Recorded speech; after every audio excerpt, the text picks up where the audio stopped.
Olá, saudações a todos, graça e paz. Eu sou o pastor Roberto Fonseca e nós estamos aqui para a nossa terceira aula de teologia. A premissa maior hoje é a revelação de Deus. É possível para o cristão provar a existência de Deus?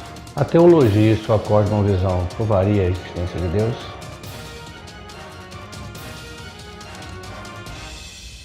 Chegamos à nossa terceira aula de teologia. Espero que nessas últimas duas aulas tenhamos alcançado os nossos objetivos. Neste momento nós vamos atravessar uma linha tênue, porque nós vamos falar sobre a revelação de Deus. E a premissa maior em falar da revelação de Deus seria a seguinte pergunta: é possível provar a existência de Deus? Empiricamente, é possível provar a existência de Deus? Se para um cristão é difícil provar a existência de Deus, é possível que um ateu, um agnóstico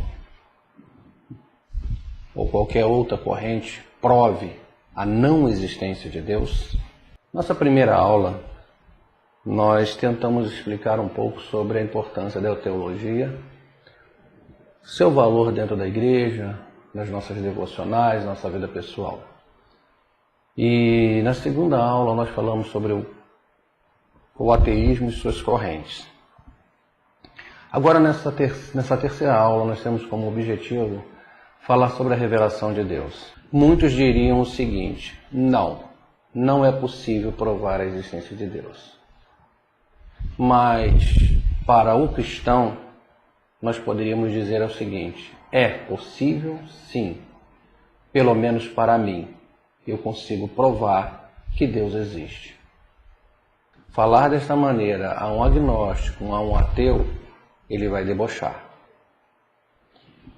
Por quê? Porque para eles nós temos que trazer provas empíricas, ou seja, provas substanciais de que Deus existe. Como eu falei na aula passada, o amor é um sentimento, é abstrato, mas um ateu acredita no amor. A justiça é abstrata, mas o ateu acredita na justiça.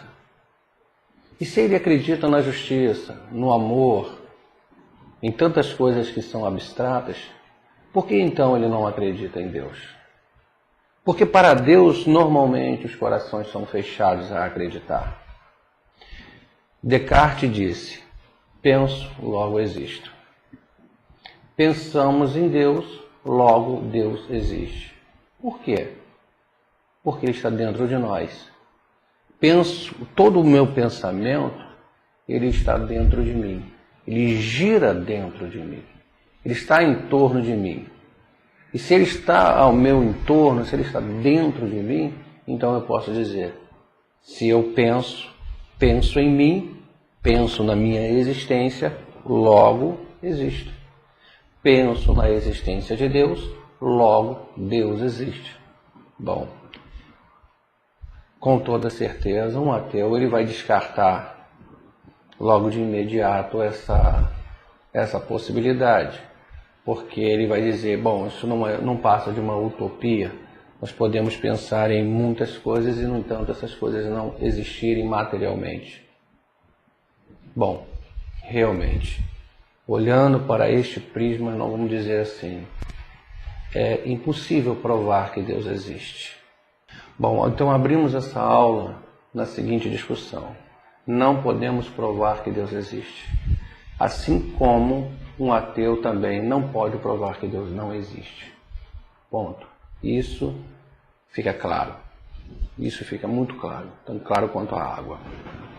Agora, nós temos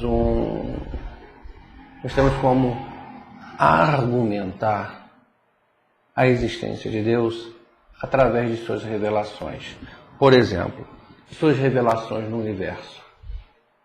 Mas um ateu, com toda certeza, ele vai dizer que tudo que nós vemos surgiu através do Big Bang, de uma explosão cósmica, e foi ganhando corpo, foi evoluindo,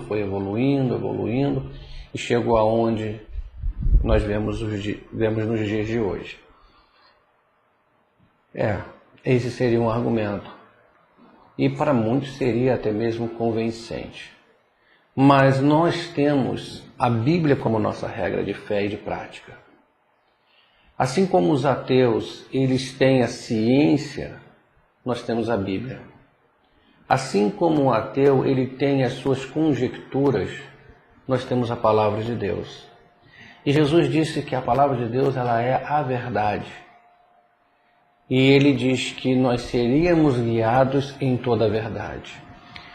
Eu falei no estudo passado que para provar para um ateu a não existência de Deus, era necessária uma revelação maior. Da onde poderia vir essa revelação maior que provaria a um ateu que Deus não existe? Quem poderia dar essa prova maior da não existência de Deus? Somente o próprio Deus. Mas como Deus provaria que Ele próprio não existe? Manicômico. Então, isso fica evidente, isso fica muito claro, que para um ateu é impossível provar a não existência de Deus. E para nós cristãos, também ela acaba sendo uma linha muito tênue, e nós não vamos encontrar argumentos suficientes para convencer um ateu da existência de Deus. Quem pode convencer um ateu que Deus existe? Somente o próprio Deus. E como que Deus ele vai fazer isso com um ateu? Revelando a sua existência em seu próprio coração. O Espírito Santo é quem pode fazer isso. Somente Ele. Somente o Senhor pode revelar. É Ele que se revelou para nós. Eu não sei se você que está aí me ouvindo, eu não sei se você nasceu em um berço evangélico ou não. Assim como eu não nasci em um berço evangélico, muito pelo contrário. Mas eu cheguei a um momento, a um estágio da minha vida de dizer que Deus não existia. Passei por essa fase. Passei por dias tais como esse. Mas, graças a Deus, o Espírito Santo, ele revelou-se ao meu coração. Como que ele fez isso? Como que ele faz isso? Bom, isso aí nós vamos estar estudando isso um pouco mais para frente, mas neste momento, nós vamos tratar sobre como que Deus se revelou através do universo. Como que a revelação de Deus nos foi dada através do universo. Ou seja, as coisas que são criadas, as coisas que foram criadas, testificam da existência de Deus. Vamos ver esse texto aqui, está em Jó, capítulo de número 12, versículo de número 7, que diz assim, Mas pergunta agora às animarias, e elas te ensinarão, e às aves do céu, e elas te farão saber. Versículo 8. Ou fala com a terra, e ela te ensinará, até os peixes, o mar te declararão. Ou seja, as coisas criadas, elas declaram, elas testificam da existência de Deus.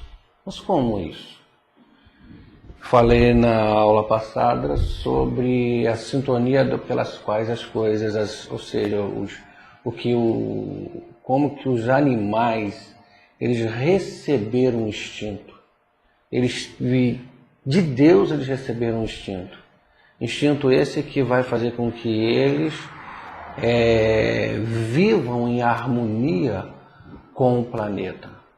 Nós não vemos os animais destruindo o planeta. Nós não vemos os animais destruindo o seu habitat. Nós vemos os animais, eles vivendo em plena sintonia. As aves, os animais mamíferos, os peixes, eles vivem dentro de um processo da própria cadeia alimentar. Foi tudo criado, tudo gerado por Deus, tudo orquestrado por Deus. Nós vemos o giro da terra, nós vemos o movimento de rotação, de translação, nós vemos que tudo isso funciona em pleno acordo e sintonia que é inquestionável. Inquestionável. Nada que possa ser feito no acaso, do nada, venha ter tanta sintonia quanto tem o nosso universo, quanto tem o nosso planeta, as coisas criadas, as árvores, os rios. Eles brotam as águas, nascem e infindável, infinitamente, aquelas águas parecem que não vai acabar jamais. O mar recebe toda aquela água e ele não transborda. Os rios, eles não secam, os mananciais estão sempre em perfeita harmonia, produzindo. Mas o homem, nós, é que acabamos destruindo.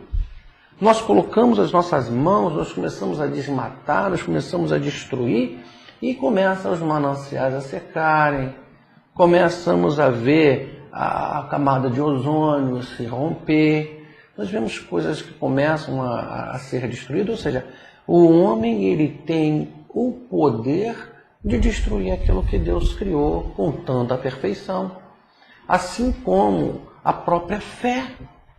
A própria fé do homem, ela foi corrompida no momento em que o homem deu lugar, no momento em que o homem permitiu essa destruição.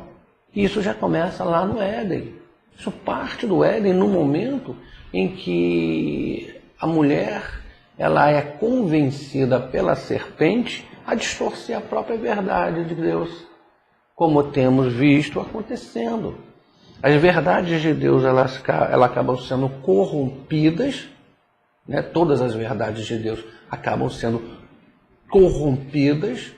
Por quê? Por interesses pessoais. O que a serpente disse? Não foi assim que Deus disse? Ela simplesmente, ela não diz declaradamente, ela não chama Deus de mentiroso, ela não diz que Deus mentiu. Mas diz assim, peraí, você não entendeu o que Deus está dizendo. Peraí, você não entendeu o ensinamento de Deus. E é assim que ela continua agindo.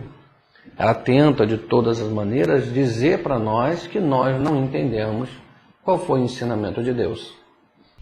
Além do universo, nós temos também a própria história. Mas como a história vai provar a existência de Deus? Veja bem, nós vamos observar que desde os primórdios da humanidade, o homem ele é um ser religioso. Mas como assim? Quantos anos existem as pirâmides? Quantos anos existem lá esses sítios arqueológicos egípcios, babilônicos e outros que existem espalhados pelo mundo? E quando nós olhamos esses sítios arqueológicos, nós vemos a riqueza da religiosidade dentro desses... Espera aí, pastor. Riqueza da religiosidade? Sim.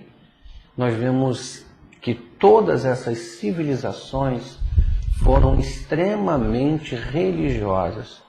Ah, pastor, então você está dizendo que todas essas nações, eles buscaram a Deus? Não, não disse que todos eles buscaram a Deus. Eu disse que todos foram religiosos. Ou seja, eles buscaram uma determinada divindade. Nós vemos, por exemplo, no Egito que houve muitos deuses. Nós vemos, por exemplo, na Babilônia que houve muitos deuses.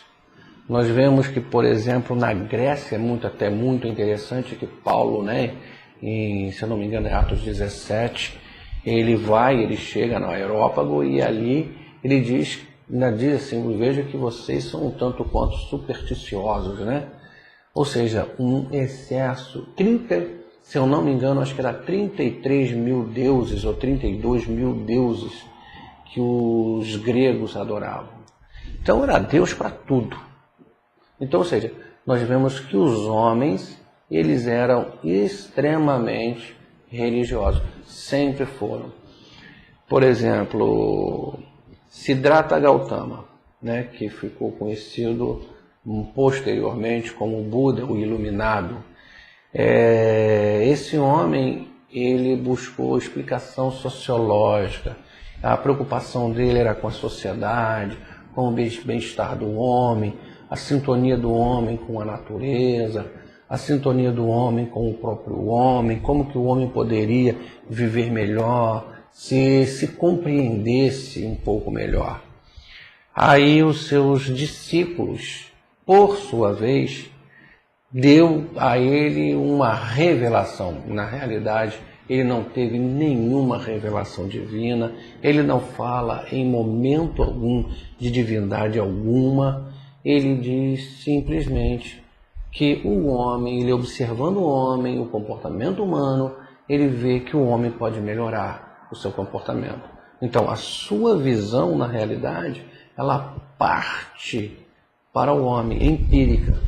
Mas nós vemos ali que no caminho, no decorrer daquela história, eles começam a colocar Buda como sendo um profeta, um homem que teve uma revelação e tal, e ali já constrói-se um Deus. Então é isso. O homem, ele tem sempre esta característica de tentar transformar tudo em uma divindade. E então nisso nós observamos que o homem, ele é um ser religioso inato, ou seja, nasce com o próprio homem essa busca ao seu Criador. Só que no caminho, só que na trajetória, o homem ele tende sempre a se perder. Ele tende sempre a discorrer para um lado, discorrer para o outro, acaba tropeçando aqui, ali e acolá e acaba indo por vias mais simples, por vias mais rápidas, por acessos mais rápidos. E esses acessos rápidos é um grande problema, né? Porque não seguem, na realidade, ao Deus único e verdadeiro. Enfim, seria possível provar a existência de Deus racionalmente? Existe o que nós conhecemos na teologia, um termo técnico, como argumento ontológico. Ou seja, o que seria um argumento ontológico? Ontológico seria o estudo do ser, ou seja, do próprio homem. E nesse argumento ontológico, como nós conseguiríamos provar a existência? Partindo pelo pressuposto de Descartes, onde ele diz penso, logo existo, nós podemos ver da seguinte maneira: se penso, logo existo, penso em Deus, logo ele existe. Bom, se não existe para os outros, existe ao menos para mim. Se não existe para quem está na minha direita ou quem está na minha esquerda, pelo menos para mim ele existe. E é o que me basta. Mas não seria importante, não seria imperativo que nós viéssemos a provar para as demais pessoas, para todos, a existência de Deus? Como eu já falei, nós jamais conseguiríamos provar para A, B ou C a existência de Deus. Nós, na realidade, só conseguimos provar para nós mesmos. Nós só conseguimos provar e, com base na revelação que Deus tem nos concedido, tem nos dado, é que nós vamos desenvolver um relacionamento com Deus. Isso é um processo, isso é um tempo, isso não é algo que acontece como se um estalar de dedo. É algo que acontece com determinado tempo. Disse Anselmo: a existência é um atributo de perfeição. É evidente que o pensamento abstrato não prova nada. Pensamento abstrato, ele não tem como provar a existência. Mas nós podemos tomar por base sentimentos que são paralelos e são totalmente contrários. Amor e ódio. Eu consigo ver o amor só através dos atos, só através das ações. Eu consigo ver o ódio também só através das atitudes, das ações. Eu não consigo ver Deus, mas eu posso ver através das ações. Mas eu posso ver através das atitudes. Da mesma forma, também não posso ver a não existência de Deus. Mas como? Através das atitudes, através das ações. Porque até então eu não tenho visto Deus tomar nenhuma atitude que venha dizer Deus não existe. Ah, não, mas espera aí. E as pessoas que estão passando por muitas necessidades, por exemplo, nós vemos aí agora, nesse momento, nós estamos vendo que existem conflitos, né? E quantos refugiados estão fugindo de um lado ao outro. São consequências que o próprio homem criou, coisas que o próprio homem fez, coisas que o próprio homem construiu. Ele cavou com as suas próprias mãos. Como eu falei, os rios estão secando por quê? Porque está havendo desmatamento. Por que que o clima está todo mudado, está sofrendo essas mutações no clima? Porque o homem tem destruído, quanta poluição o homem tem jogado na nossa atmosfera. A nossa atmosfera ela já não é mais a mesma atmosfera de 100 anos atrás. Nossa atmosfera hoje está completamente contaminada. Quantos gases tóxicos têm sido lançados nos ares? Então tudo isso começa a provocar algumas mutações. Algumas coisas vão acontecendo. Por exemplo, por que nós temos visto os índices de câncer ser tão alarmantes? Por que todo mundo hoje tem andado apavorado com medo dessa doença maligna? Consequências de tudo que o homem tem feito. O dinheiro, a ganância, os produtos industrializados. Então nós consumimos bombas relógios que uma hora ou outra ela vai acabar explodindo dentro de nosso corpo. Então são consequências. Deus tem culpa? Deus tem culpa das nossas atitudes erradas, Deus tem culpa das nossas ações erradas? Não. Nós é que tomamos a decisão. Ah, então, visto neste caso, o deísmo está certo porque Deus criou e deixou que as coisas tomassem o seu próprio rumo? Não tem nada a ver com deísmo. Tem a ver com liberdade de ações. Deus, ele nos dotou com a liberdade de ações. Eu tenho a liberdade de gravar ou não gravar este vídeo. Eu tenho a liberdade de falar ou não falar do amor deste Deus. Pronto. Você tem a liberdade de continuar assistindo esse vídeo até o final ou desligar ele agora e procurar fazer uma outra coisa qualquer. Ou seja, nós somos dotados de liberdade. Eu posso trazer agora um estudo totalmente contrário a isso tudo que eu estou dizendo. Eu tenho liberdade para falar sobre isso. Deus me deu esta liberdade. Deus deu a liberdade ao homem se ele vai ou não cortar uma árvore. Deus deu a liberdade ao homem se ele vai ou não matar um animal.